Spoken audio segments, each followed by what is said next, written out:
That's all just like smoothness. Jeesh. Okay, so we're recording again. We're good to go.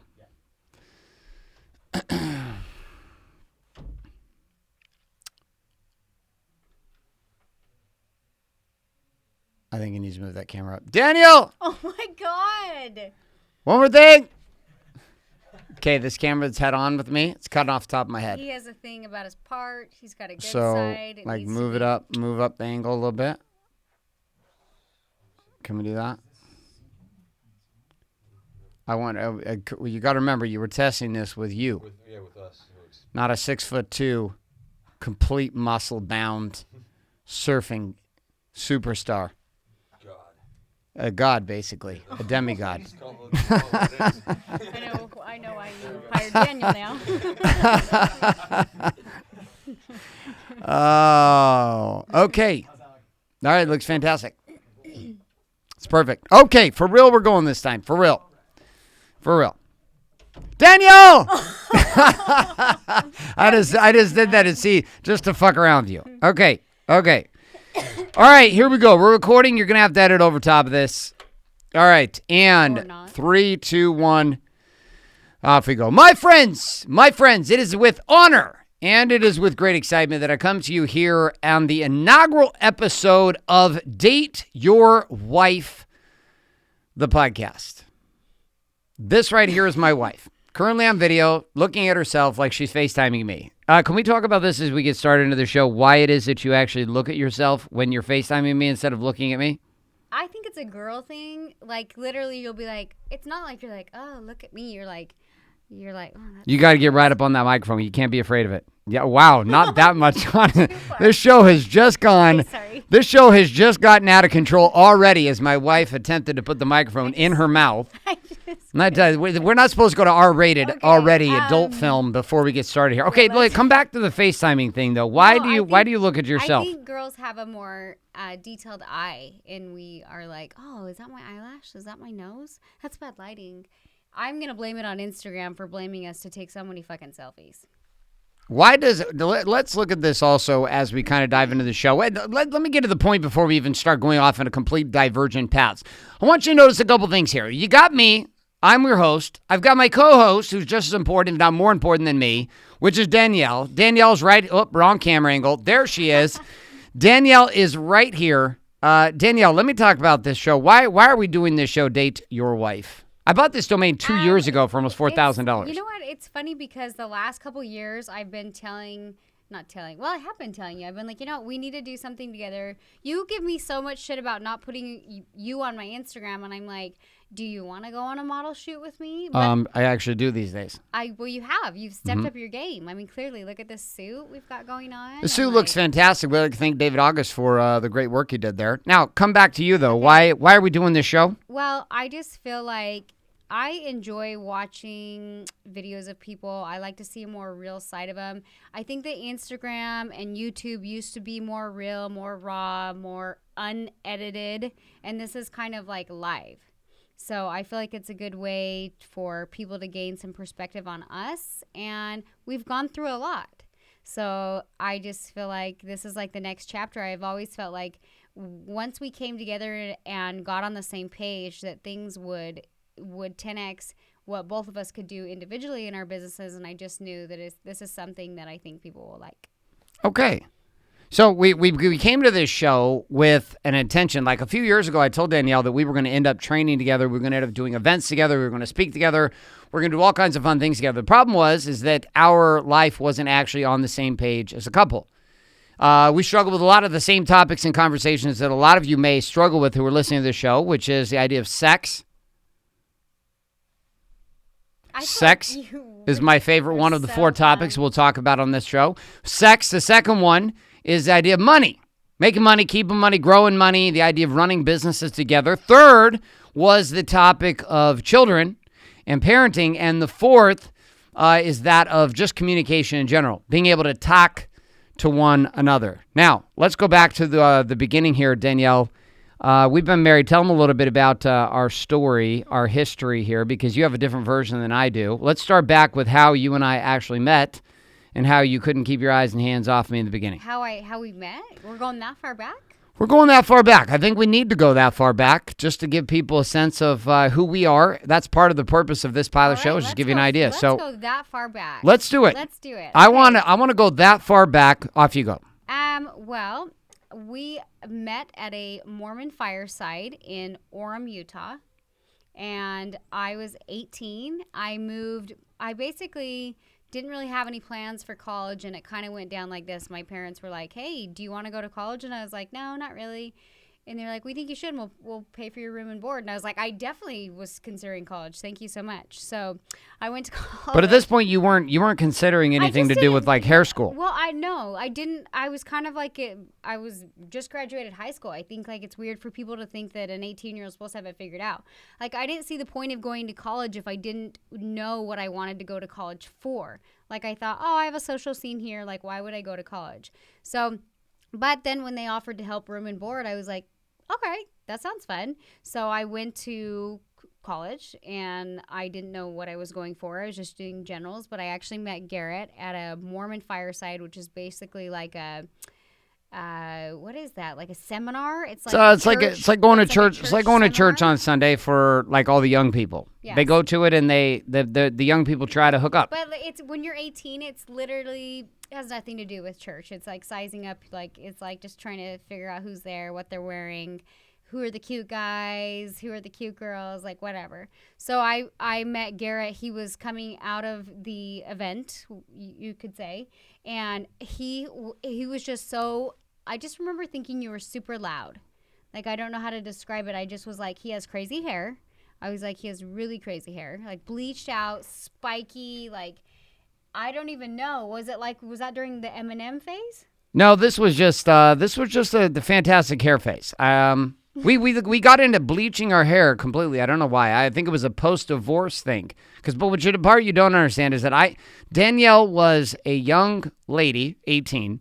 I was 25 and divorced. I was done. My first marriage was over. My son, who's now almost 18 or 19 years old, was from that relationship. And then Danielle and I met. I'm 25. I'm divorced with a child. And there's Danielle, who's 18, straight out of high school. So if you don't know much about relationships, it's not exactly the foundation for a tremendous amount of success, having a failed marriage guy hooking up with a rookie in the game of dating Danielle. But Danielle, let's get serious about this. 18, why do you take me serious at 18? I didn't take you serious. You didn't take me serious. No, I literally remember just thinking. You got to talk on your microphone. Okay, sorry. There you go. You hear the difference there? Kind of. Yeah, you got to move that microphone out. Don't be afraid. Just talk straight into the microphone. I just remember thinking, well, my first impression was like, this guy is like super loud, and what is he, and like, who is he? Not what is he? What is he? Is this even a guy? Is this like a fucking dog? Like, who is this guy? Like, okay, keep going. I just remember you came up with some of your guy friends. Somehow you got one of my roommate's phone numbers. I asked her for it. Oh, that was smooth. Yeah, it was a smooth move. I just asked her for it. I said, give me your number. Oh my God, did you give that guy our number? Because like then if a girl gave her number, it was basically like you gave the whole group out your number. That's how it worked. I knew what I was doing. I was inadvertently trying to find you. I don't even know if you saw me. Like, I'm actually the type of person that I'm not like in a group. I kind of hide back. I'm like the person you notice later. So that's kind of how my first impression of Garrett, and that's how we met. And then he actually came over. I swear you just randomly showed up at my apartment. I did. I just showed up with my cousin. My cousin had actually claimed you. That's weird. My cousin had said you were, I'm going to take this one. Huh. Referencing you. Dibs? He's like, dibs. Yeah, he dibs you. And we were, at that point I was like, well, are we going to have a relationship or not? And, we'd known each other a whole 12 seconds. I saw that you were beautiful, and I hadn't even noticed you before because you were quiet and you were in the background, and I was loud. This is why you were attracted to me. It's why I was attracted to you. And then we continued to date for the next 2 years. We break up like 9 times. So ultimately, why did you marry me? I don't think I took it serious, though, to be honest with you. Like, I remember, this is a funny story. I remember I had been dating Garrett for probably 3 or 4 weeks, and I'm like, he's fun. There's something about him. Like, at first, I literally didn't think I'd ever go out with you more than once, and then I ended up really liking you. I'm like, he's fun. He's down to earth. He's super cool. And I remember I had a girl came up to me in my apartment complex, and she's like, you're dating Garrett White. And I'm like, yeah. And she's like, oh, that he's such a nice guy. He's such a great guy. Has he told you about his son? And I was like, oh, no, that's the wrong. No, I'm dating a different Garrett White. Thank you so much. I'm 18. I had not said anything about my son at the time. Continue. So I'm like, no. She's like, yeah, Garrett White. And I swear that bitch was saying that, like, just to really dagger it in. Like, she knew, like, maybe she had a crush on you. I don't know. Could have been. But I was like, and I didn't know her that well. So I was like, oh, okay, we'll see where this goes. Okay. So then what happens? I mean, let's fast forward this story. Fast forward the story. We get married. So why do you decide to marry me? I can't leave him hanging like that. I have to tell. Oh, did you tell the rest of the story? No, all right, so we'll finish the story about the baby. I show up at his apartment. I didn't know how to bring it up. I casually am like, you have a son. And he's like, yeah. And I was like, oh my God. But I literally was like, you know what? This is just a casual relationship. He's fun, but we're not getting married. I just think he's fun. And then fast forward, we dated for 2 years. Bam, got married. Bam, just like that. Married. Bam. Bam. Just like that, we got married. Now, here's the deal. We broke up a whole bunch when we were together, but we couldn't get away from the natural attraction between one another. I think it's because we're both crazy, and inside of it, we were attracted like crazy to the crazy inside of one another. Now, we did not exactly get off on a strong foot here. We're going to touch on each one of these topics. Sex. We're then going to touch on the topic of money. And we're going to talk about the topic of parenting and kids, and then we're going to talk about the topic of communication. But we're just going to brush across them because we've got 20 minutes to get these done. Whew. So let's talk about this first idea of sex, though, because you're young. I'm divorced, coming into marriage. That's our first topic? Yeah, but we're not going to go deep into it. We're just going to talk about the frame that you came from with the topic of sex. Like, you're a young girl, young lady, young woman. Ooh. I don't even know how to fucking describe it. You're 20 years old. We get married, and... here we are. It's time to have sex because in the culture we came from, which is very common to traditional Christian culture, we were raised to not have sex until you got married. So we get married. But talk to me about this whole sex topic of as a general idea of what it's been for you, and then we're going to talk about how it's not like, hey, I really like this position. That's fantastic. Thanks, babe. I like it when you do that. I'm not talking about that. I'm like, just from the time you were 20 and we first got married to now you're 34. Almost 35, like, describe the importance of that sexual topic and why it's part of one of the 4 topics we'll be discussing here on the show. God, why do you just throw me on the mix? I threw you right under the sex bus. Geez. You're right under the bus with the big word sex on the side of it. You right under the wheels. Go. I will say that sex was like a hard topic for us for a while because there was a phase in our relationship where we were not connecting. And I know from a woman's perspective, if you're not attracted to your man, you don't want to have sex. And I think that men can look at women differently, and they're cool to have sex. They want sex more often. And for women, it's such a vulnerable state. And then also being raised Mormon, we didn't have sex before we got married. Like, there were so many factors that kind of played into the whole conversation of sex. And I don't know specifically what you want me to share. I think you just shared it. Here's the flat matter. When we got married, we had 2 stories. She thought sex was going to be great. It wasn't. I thought sex... I didn't know that foreplay was going to be better than sex. Like, nobody told me that. It's true. Well, that's what happens when you're... I mean, maybe that actually speaks to the quality of the man you're married to. I'm just very good at foreplay. And not so good at sex. Well, I guess. I don't know. Like, I didn't know. Now, sex as a topic was something that almost ended our relationship. It was something that we had a very, very intense time trying to navigate the waters. We went to sex therapy. We've had a lot of conversations. Been together 14 years married, 15 years coming up here this year, 2018, be year number 15. We're actually planning on getting pregnant again. Why do you keep announcing it? Well, just putting it out to the universe. Putting it out to the universe. It's not that I don't know why why is it that a guy can say we are getting pregnant when nothing about a baby being in me will be happening? I mean, you put in some effort. I put in some effort. It's not as much effort as you're going to put in. But you want to have another baby? You? I'm asking you. I know I want to have another baby. I'm just asking you. I mean, I'm not having any babies. No. I love kids. I love my kids. I love babies. I don't love being pregnant. I don't have bad pregnancies, but I I don't think any girl loves being pregnant. Like, there's always this fear of like, I hope that goes back. Like what? Like it goes back? Like, oh, you hope your body goes back. Yeah. Oh, I thought you meant you hope the baby goes back in. I was like, what the hell? You just said you love babies. Like you're like looking down at the end and you're like. Oh, you're wondering if the body's going to go back. You're like, I can't see shit. Okay, it's gone. You're ready to do this again, though. I don't know. Like we have a special trip to Cabo planned just to make a baby. Well, we'll see. Wait, what do you mean we'll see? Are you going to get pregnant, yes or no? I'll do my best. You get pregnant. You get pregnant, you. Okay. Are your swimmers going to swim? Listen, my guys are ready to swim any day. You're getting older. I don't know. Listen, they're ready to swim. I'm not going to lie. They're ready to swim. Are you? But the question is, you're fully ready for this? It's like ripping off a Band-Aid. You just have to do it. You just have to do it. But you told me that you actually like pushing babies out. Oh yeah, I know. Talk about this for a second because this will move us into our parenting. We'll skip money. We'll come back to that second. Let's go to our second. So one of our first topics that we're going to be diving into here in a big way is going to be the topic of sex. Now, there are some shows out there with couples and they get on, they talk about positions and you should have sex every day for 365 days. We're not going to talk really about we're not going to talk a lot about that. We're going to talk more about the psychology, although I'm certain we'll get into some of the tactics.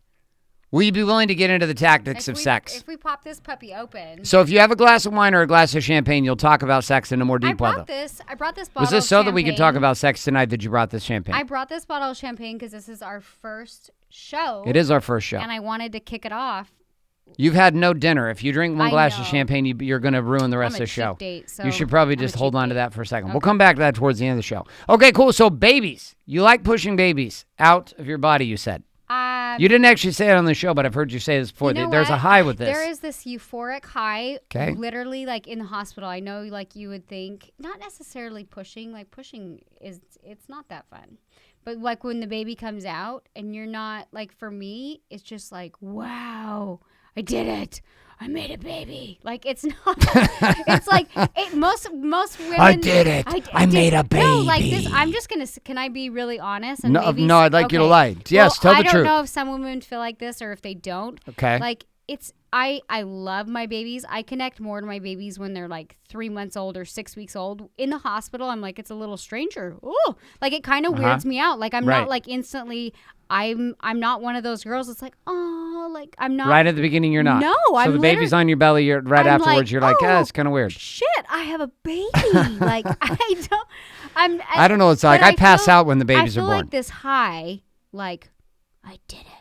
I don't know how to describe it. The only thing I could describe it like when I've had kids when I was talking to you, because Garrett's done like tons of ultra marathons, triathlons, world championship, Ironman, all this stuff. And I'm like, when you're so tired and you literally have like given it your all and you just are like, I can't do anymore. And then you just you make it even further and you finish the race. I was like, that is what I could describe like having a baby. It's like except for it's a 9-month race. So you think your triathlon's fun? Good luck, buddy. Good luck. It's like a 9-month. It's like a 9-month Ironman. It's like a 9-month ultra. You run for 9 months and then you spend 9 months recovering. Yeah. So we're gonna have another baby. That is the intention, at least. I mean, I bought a stroller and a baby carrier for Christmas, and yet we're not even pregnant yet. How'd you feel about this? You were actually sick that day. I got the flu, really bad cold and flu over the holidays, so it was rough. But you weren't very like when I gave this to you, I was expecting a much bigger response, but I didn't get. I actually got a response where I was like, "Shit, maybe I shouldn't have done this." I know. You and gifts. Sometimes I'm like, oh, like I don't know how to respond, but I was really sick. Like you don't like the gift, or like I just am a shitty gift giver? No, like I sometimes don't know how to respond. Like part of me is like, he's so sweet. He bought me like the Rachel Zoe stroller. Like that's like top of the line. Like, oh my God. It's like the Lamborghini of strollers. I envision myself pushing that stroller. It's so amazing. And then I'm like, oh, what if it doesn't work? It's true. It's like, it's a possibility. But you know what? I just know it's going to work. I know that sounds weird, but literally like the week I try to get pregnant, I've been pregnant 3 times. I miscarried 1 and we have 2 kids. Literally, I'm like, we should try. I get pregnant. So I guess we're meant to have babies. So, I mean, I'm not that old. I'm 34. I feel nope, like, not that old. I feel like it's not going to be tough to You're okay with giving your age out, but most women are not okay with this. Why are you okay with this? I'm only 34. I think that's pretty young. But even girls in their 30s sometimes get freaked out about this and they don't talk about their age. But you don't seem to have a problem with it. Why?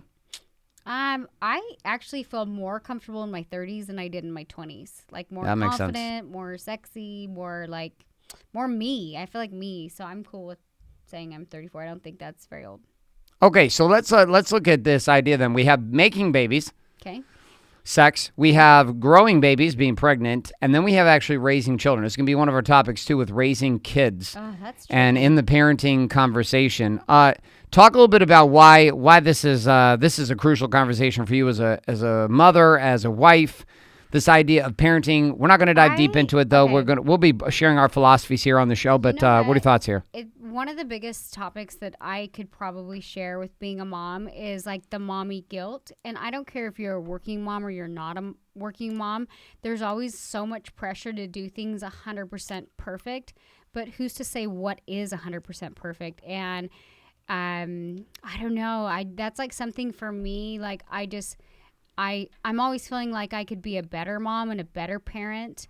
But at the same time, I also know leading by example is super important. And I just try to be patient and lead by example and show love. I mean, there's a lot of things in parenting where I'm like, my kids don't listen very well. They're such little shits. Like they have like no respect for like this stuff around the house. But I'm like, oh, it's because I do too much for them. You know what I mean? So there's stuff like that I'm constantly like beating myself up about. But in the end, like my kids know I love them. And I try to lead by example, but I don't know. That's like one area where I'm like, I don't claim to be a pro. I'm doing the best I can. We have struggled with this. I mean, obviously, like I have a son who's 19, almost 19. Didn't have a relationship with him until he was 16. Now we're starting to have a very good relationship. We got our 10-year-old, we got our 6-year-old, and we have the one who may be in the oven.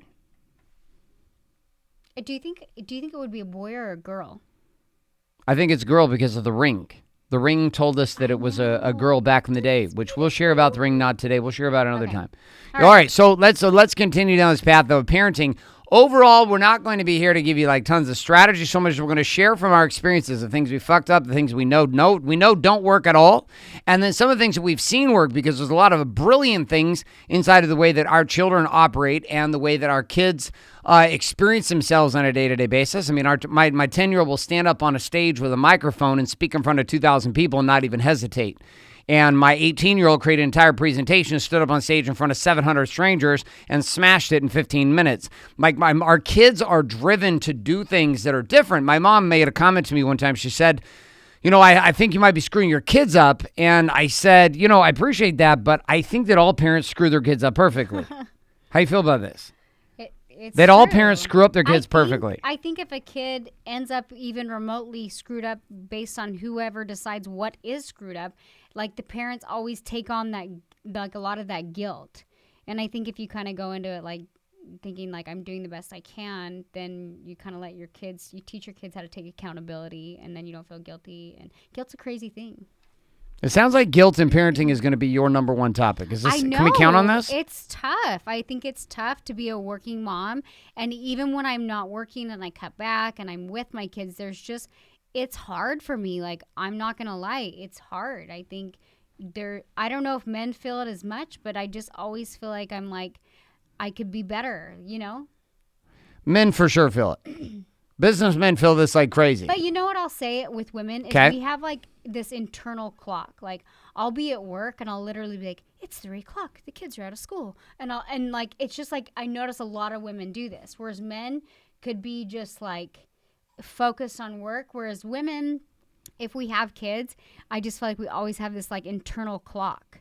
And so it's hard to 100% like, I feel like men can be like, clock in, clock out. Clock For in, sure. Clock out. And women are always like multitaskers and they just balancing a lot of things and emotions in our brains. This is 100% accurate. I would say that men can completely do this. Some men may not be able to, but I am one of those men that can unplug. I have to consciously think about plugging in during the day. Otherwise, it's just like, hey, I'll see you at 6 o'clock. So we're going to talk about parenting. We're going to talk about sex, which obviously leads to parenting. I guess if you're not using protection, and in our case, are attempting to have baby number 3, which would be number 4 for me, but 3 for me and Danielle. So we're going to talk about sex. We're going to talk about parenting. We're also going to talk about money. Now, you and I were not raised at all in the same game with the topic of money. I was raised in a situation with almost nothing. And there was no idea that I could make more than $50,000, $60,000 a year. I was not raised by entrepreneurs or salespeople. My mom did not work. My dad was a full-time traveling salesman, but worked on salary, not commission, and was gone all the time. I had no real topic of money. When Danielle met me, my idea of going out big time was going to Chili's. Well, I mean, we lived in a college town, so Chili's was nice. Yeah, but even when we got older, like the idea, like I didn't go to a restaurant with a server until I was a senior in high school. I don't think I realized how you were raised and your mindset around money until, honestly, we were married. Because we met in college, and when you meet in college, you're like, hey, do you want to have a bowl of cereal tonight? And I'm like, yeah, I want to have a bowl of cereal Yeah, I mean, that's college. That's what you do in college. That's what you Burritos do. and cereal. You want to go to Arby's and get 5 for $5? Yeah, I do. Yes, Arby's 5 for 5 was $5. how we survived our dating lives. Those are good. Okay, cool. So you were raised in a very different situation economically. I was raised, like, I would say I was, like, upper to middle class. My parents were both entrepreneurs, and my mom had a finer taste for things, I would say. Like, I always felt like we had nice home, nice clothes, but we weren't, like, overly wealthy, I would say, but very well taken care of. But it was interesting. It wasn't like, I remember growing up and my parents didn't just like give me money or give me things. I remember thinking my dad was like, I'd be like, Dad, can I have $30? And he's like, how are you going to work for $30? Like my parents weren't raised with a lot, and they kind of produced well for themselves and by working, and they're both very hard workers.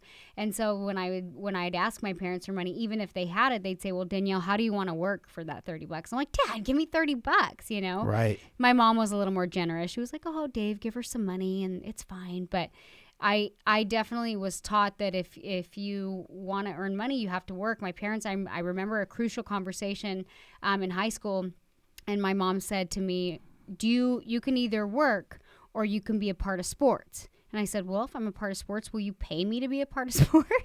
She said, no. Will you pay me? Will you pay me to be a professional athlete? Yeah, of course, I'm laughing, right, and yet this is what our daughters do. No, because I was just thinking like, well, I want some spending money, you know what I mean? And if you're going to make me work on top of being in sports and I can pick one or the other, well, that's a silly question. Of course I'm going to work. So I wasn't really that athletic, so it wasn't really that big of a choice. I think you're more athletic than you give yourself permission. No, I think so. I think later as an adult, when I had kids and I actually had to work out and things like that to lose the baby weight, I was like, wow, this is fun. I like doing this physical activities.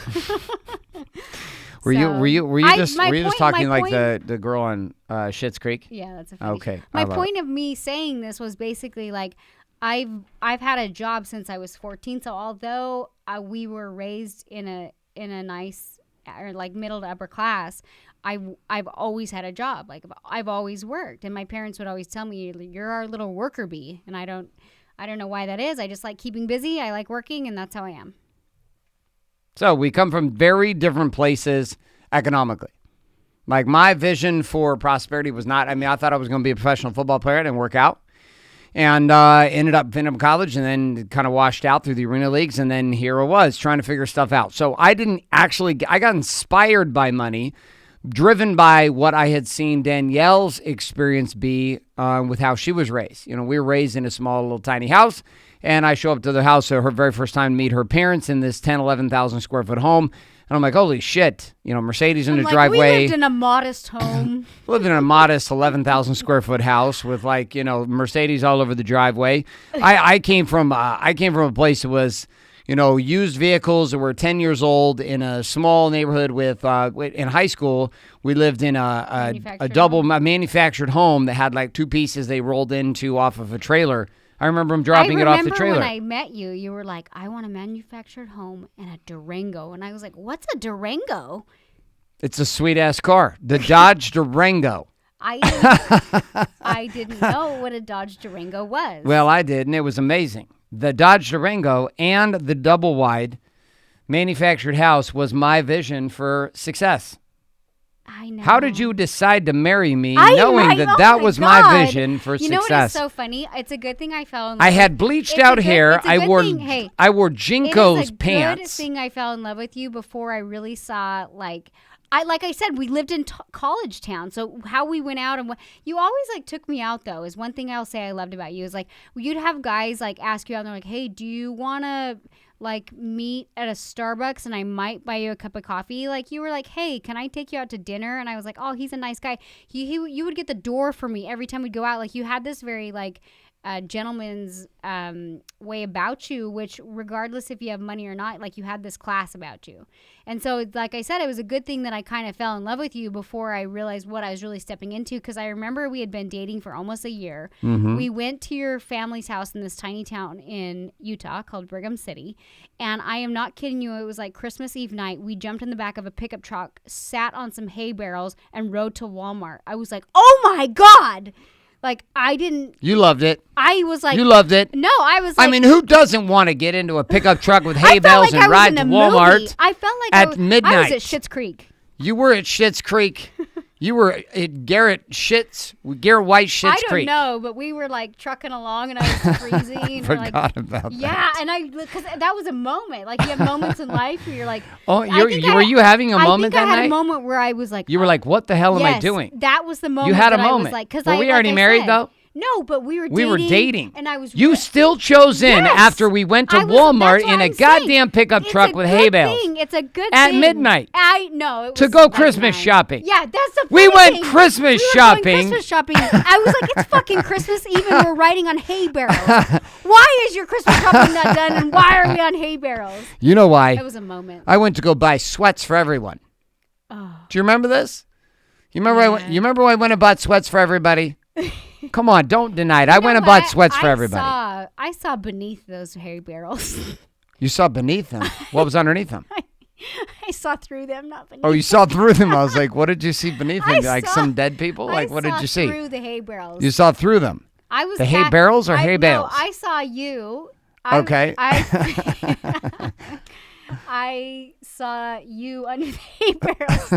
You saw me under the hay barrels. Okay, congratulations. All right, so we were. I saw through the hay barrels. We've hit 32 minutes in our show, and my wife is starting to fall off the cliff. Jesus. We're going to go to our last topic here, which is communication. Okay. Now, you and I from the beginning have had pretty powerful communication as a couple. Yeah. We'd sit around and talk. We always talked really well. That's why I connected with you, is because we always had good communication. And I'm not one to talk, which was weird for me. Like, I'm cool to just like sit, and you always wanted to talk. And I think I was able to connect with you. And that's why I liked you, is because I was like, wow, this guy actually, at the time, I didn't know what connecting meant. I just was like, this guy is cool, you know?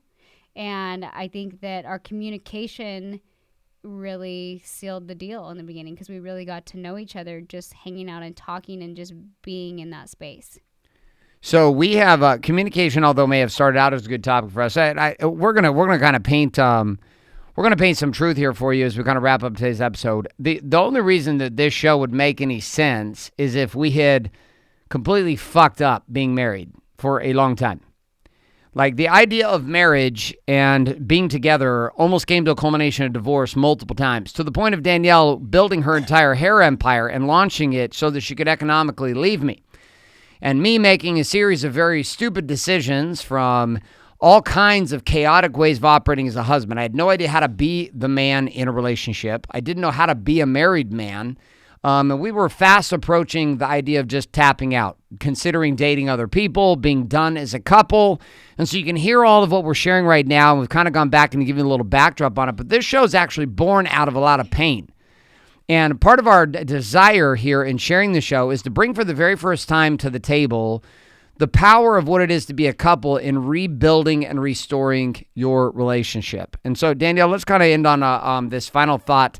You know, it's been a number of years since you've been willing to. I mean, I talked to you about being a speaker with me and training with me and sharing ideas and concepts and being here part of a show even like this. I got this domain 2 years ago, dateyourwife.com, and here we are 2 years later, sharing and speaking and being in this place. Why do you feel it's actually part? Like, it's like you want to do this. It's not like I'm forcing you to do this. Why are you, knowing that we're going to talk about some really sensitive shit, knowing over every week each show, we're going to bring up like painful things. We're going to talk about fun things. We're going to talk about exciting things. We're going to talk about things that worked, things that didn't work.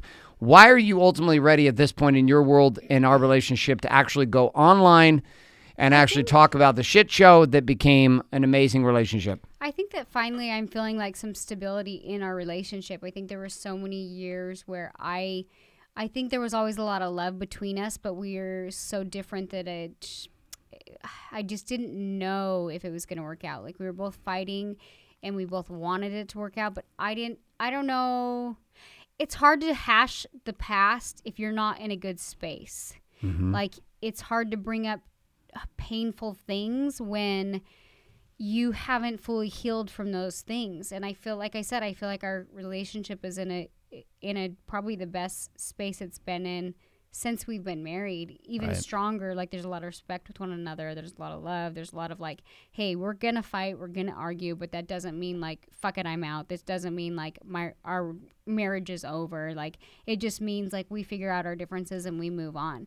So I think that this will bring a lot of strength to couples, because we're not claiming to be experts. We're not claiming to know it all. We're just wanting to share our experiences, because I think that people don't put the work into great things. They're not willing. They'll put work into work and businesses and that kind of thing, but they're so quick to call it quits. And I just think that if you can build something for yourself and you're super successful, why couldn't you do that with somebody else? It could be 10 times more powerful. And so we're going to bring a topic to the table that is going to be sensitive. At times, it's going to be intense. It's going to be funny.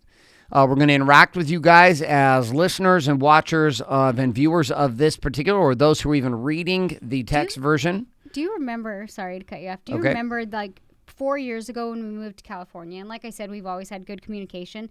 And I remember we were sitting in a car, and like we always have been very playful, and like I was like, man, if you could just record us, like this shit would be so funny. Like, not even that, but it was like we were real, we were funny, and I was like, like I think I felt it back then, like 4 years ago. Mm-hmm. And it's just like been taunting me, and like I said, now we're in a good space where I'm like, I think this is gonna be good. I know it's gonna be good.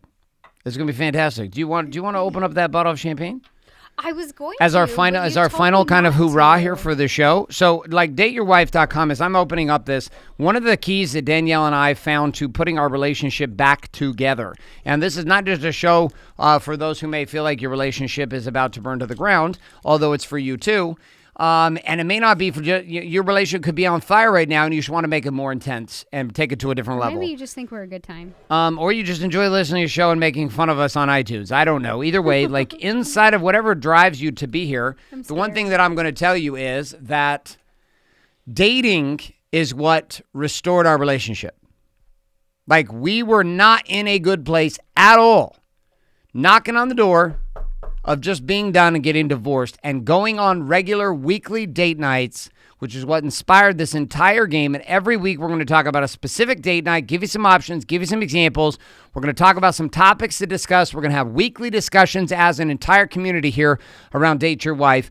We're going to discuss this about why dating is so important. We're going to give activities and stretches and the network that we're going to build around this to allow couples to find fire. And as I open up this champagne, we've got this like very, very technical piece here. I'm going to okay. Did you want to do it? I've already done it.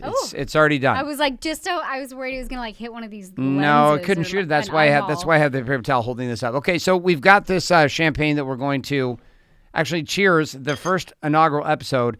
This episode is far more than just the launch or the pilot of. This is like cheers to the next chapter.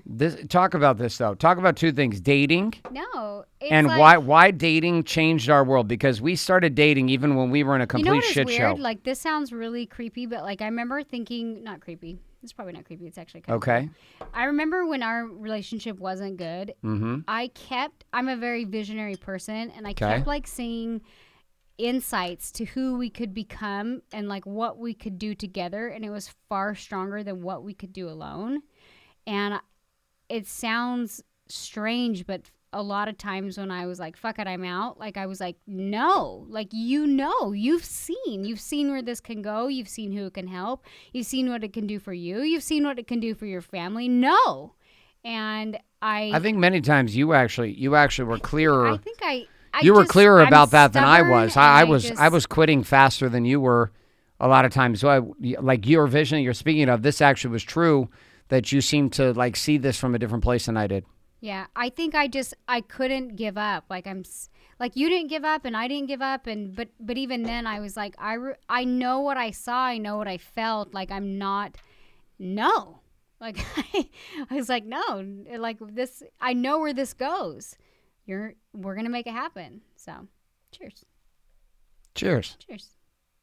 Cheers to the next chapter. Cheers to we can't see your face from that camera angle. I know this mic. You need to like slide over. I needed to like put it on my face. Well, yeah, but kind of turn over here a little bit so I can see it. So, a little cheers. Cheers. A little kiss. Kiss. And we're excited to be with you guys every single week here. As we roll out this show, we realize it's going to get better as we go. So first time Danielle and I have done a show together. Up until last year, we had never spoke on stage together.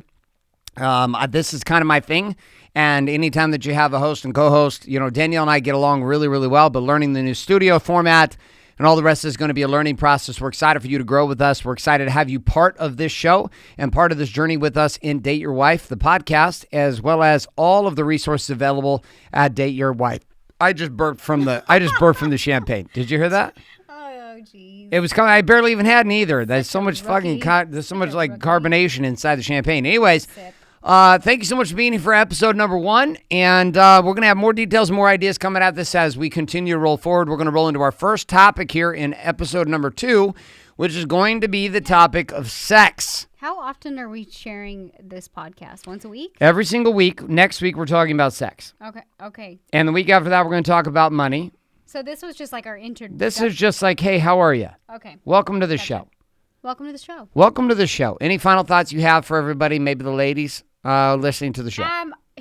The final note that I would leave you guys with is this will be a really good podcast for both male and females. Like, I think we're going to really touch base and be able to, like, Garrett's very masculine, I'm very feminine, but like then you're very in touch with your feelings and I can be very masculine, and like I think that a lot of people will be able to relate to this, and if not, it'll be a good time. There you go. That brings us to the end and conclusion of episode number 1 of our pilot here at the Date Your Wife podcast. Thanks so much for being here, my friends. And we look forward to seeing you next week as we dive into our first of 4 topics, that of sex. The week after that, money. The week after that, we move into parenting. And the week after that, we move into communication. Welcome, and thank you so much for being here in the first episode.